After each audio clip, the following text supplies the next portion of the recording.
ne derttir, ne musibet, ne beladır çekirəm. Üzülürəm itlərim tek gecələ göz dikirəm.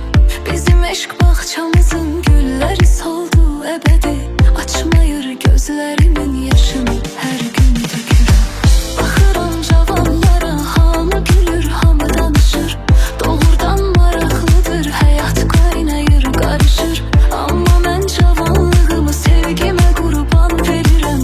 Qara saçlar ağarır, bel bükülür, üz qırışır.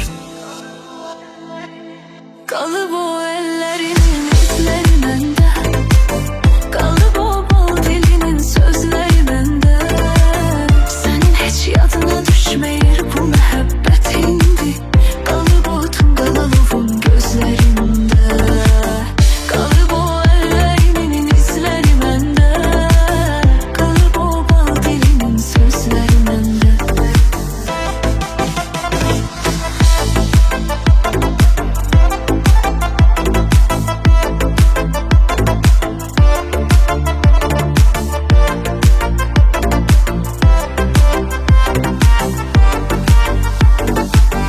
Görəsən xeyri nədir, mən bu qədər ah edirəm. Bu fani dünyanı dərd ocağına bənzədirəm. Bu ocağında tüstüsü kör edir gözlərim.